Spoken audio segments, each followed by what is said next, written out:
Welcome to 99 TV legal. నేను లక్ష్మి. భారత న్యాయ చరిత్రలో అరుదైన అలాగే భావోద్వేగానికి గురిచేసే ఒక కీలక తీర్పు వెలువడింది. గత 13 సంవత్సరాలుగా కోమా స్థితిలో ఉన్న ఒక యువకుడికి నిష్క్రియ కారుణ్య మరణాన్ని అనుమతిస్తూ సుప్రీంకోర్టు ఇచ్చిన తీర్పు దేశవ్యాప్తంగా చర్చనీయాంశమైంది. జీవితం, మరణం, మానవ గౌరవం, వైద్య నైతికత వంటి సున్నితమైన అంశాలపై ఈ తీర్పు మరోసారి దేశ దృష్టిని నిలిపింది.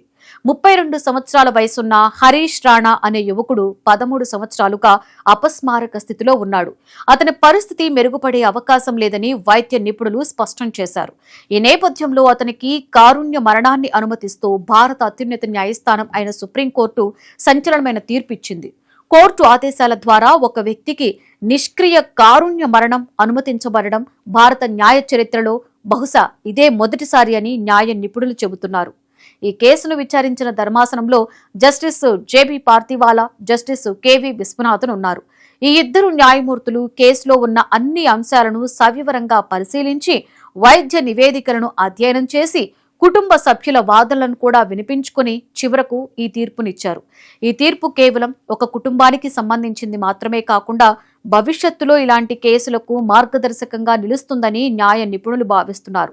హరీష్ రాణా కథ ఎంతో విషాదకరమైనది. 2013వ సంవత్సరంలో జరిగిన ఒక ప్రమాదం అతని జీవితాన్ని పూర్తిగా మార్చేసింది. తన ఇంటి 4వ అంతస్తు నుండి ప్రమాదవశాత్తు కిందకు పడిపోయాడు. ఈ ఘటనలో అతని తలకు తీవ్రమైన గాయాలయ్యాయి. ముఖ్యంగా మెదడుకు తీవ్ర దెబ్బ తగలడంతో అతను పూర్తిగా అపస్మారక స్థితిలోకి వెళ్లిపోయాడు. వైద్యులు అతన్ని రక్షించడానికి అనేక ప్రయత్నాలు చేశారు. మొదట అతనిని ఆసుపత్రిలో అత్యవసర చికిత్సకు చేర్చారు. తర్వాత నెలలు, సంవత్సరాలు గడిచినా కూడా అతని పరిస్థితిలో ఎలాంటి మార్పులు రాలేదు. వైద్యుల ప్రకారం అతను పర్సిస్టెంట్ వెజిటేటివ్ స్టేట్ అనే స్థితిలో ఉన్నాడు. ఈ స్థితిలో ఉన్న వ్యక్తి బతికే ఉంటాడు, కానీ చైతన్యం ఉండదు. అంటే అతను మాట్లాడలేడు, స్పందించలేడు, తన చుట్టూ ఏం జరుగుతుందో కూడా అర్థం చేసుకోలేడు. చాలా సందర్భాలలో ఇలాంటి వ్యక్తులు తమ రోజువారీ అవసరాలను కూడా తాము తీర్చుకోలేరు. ఆహారం కూడా నేరుగా తినలేరు. ట్యూబ్ ద్వారా ఆహారాన్ని అందిస్తూ ఉండాలి. హరీష్ రాణా కూడా ఇలాంటి పరిస్థితిలోనే 13 సంవత్సరాలుగా జీవిస్తున్నాడు. ఈ కాలంలో అతనికి ఎన్నో వైద్య చికిత్సలు అందించారు. కుటుంబ సభ్యులు తమ వంతు ప్రయత్నం చేశారు.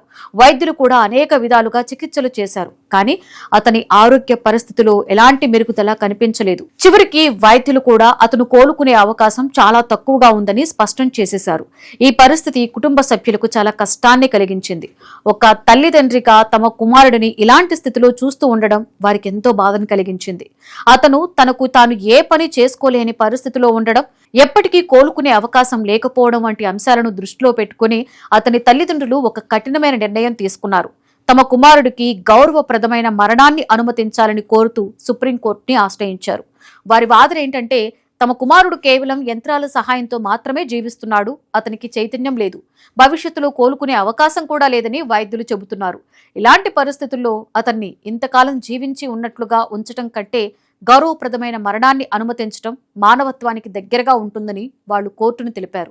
గౌరవప్రదమైన మరణాన్ని అనుమతించడం మానవత్వానికి దగ్గరగా ఉంటుందని వారు కోర్టుకు తెలిపారు. ఈ కేసును విచారించిన సుప్రీంకోర్టు అనేక కీలక విషయాలను పరిశీలించింది. ముఖ్యంగా వైద్య నిపుణుల అభిప్రాయాలను, రోగి ఆరోగ్య పరిస్థితిని, కుటుంబ సభ్యుల భావోద్వేగాలను, గతంలో ఇచ్చిన తీర్పులను కూడా పరిశీలించింది. చివరికి ఒక కీలక నిర్ణయాన్ని తీసుకుంది.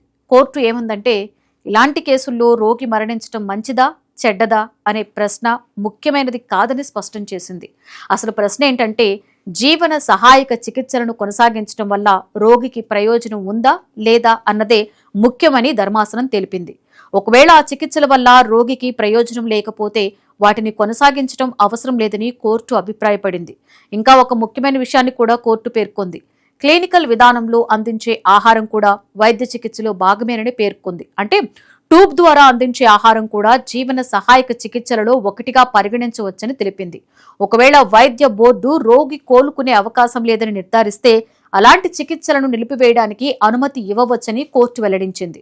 ఈ సందర్భంగా సుప్రీంకోర్టు గతంలో ఇచ్చిన ఒక ముఖ్యమైన తీర్పును కూడా ప్రస్తావించింది. అదే common cause versus union of India case. ఈ కేసులో సుప్రీంకోర్టు ఒక కీలకమైన సిద్ధాంతాన్ని ప్రకటించింది. భారత రాజ్యాంగంలోని అధికరణ 21 ప్రకారం ప్రతి వ్యక్తికి జీవించే హక్కు ఉంటుంది. అదే సమయంలో గౌరవప్రదంగా మరణించే హక్కు కూడా జీవించే హక్కులో భాగమే అని కోర్టు పేర్కొంది. అంటే మనిషి జీవితం కేవలం బతికి ఉండడమే కాదు, గౌరవంతో జీవించడం కూడా ముఖ్యమని కోర్టు భావించింది. అదేవిధంగా జీవితం పూర్తిగా అర్థం కోల్పోయిన పరిస్థితుల్లో గౌరవప్రదమైన మరణం కూడా ఒక మానవ హక్కుగా పరిగణించవచ్చని ఆ తీర్పు సూచించింది. హరీష్ రాణా కేసులో కూడా ఇదే సిద్ధాంతాన్ని సుప్రీంకోర్టు మరోసారి పునరుద్ఘాటించింది. వైద్య బోర్డు నివేదికలను పరిశీలించిన తరువాత హరీష్ రాణా కోలుకునే అవకాశం లేదని కోర్టు గుర్తించింది. అందువల్ల అతనికి అందుతున్న లైఫ్ సపోర్ట్ చికిత్సలను నిలిపివేయడానికి అతని తల్లిదండ్రులకు అనుమతి ఇచ్చింది. ఈ తీర్పు భారతదేశంలో కారుణ్య మరణంపై జరుగుతున్న చర్చకు మరో కొత్త దిశను ఇచ్చింది. ఒకవైపు జీవితం పవిత్రమైనదిగా భావించే వాదనలున్నాయి, మరొక వైపు తీవ్రమైన బాధలో ఉన్న రోగులకు గౌరవప్రదమైన మరణం అనుమతించాలి అనే అభిప్రాయాలు కూడా ఉన్నాయి. ఈ రెండు అభిప్రాయాల మధ్య సమతుల్యం సాధించడానికి కోర్టులు కూడా జాగ్రత్తగా నిర్ణయాలు తీసుకుంటూ ఉంటాయి. మొత్తానికి హరీష్ రాణా కేసులో సుప్రీంకోర్టు ఇచ్చిన తీర్పు కేవలం ఒక కేసుకి సంబంధించింది మాత్రమే కాదు, భవిష్యత్తులో ఇలాంటి పరిస్థితుల్లో ఉన్న రోగులు, వారి కుటుంబాలు, వైద్యులు, అలాగే న్యాయ వ్యవస్థకు కూడా ఒక ముఖ్యమైన మార్గదర్శకంగా నిలిచే అవకాశం ఉంది. మానవ గౌరవం, నైతికత, చట్టం అన్న 3 అంశాల మధ్య సమతుల్యాన్ని నిలబెట్టే ప్రయత్నంగా ఈ తీర్పును అనేక నిపుణులు అభివర్ణిస్తున్నారు.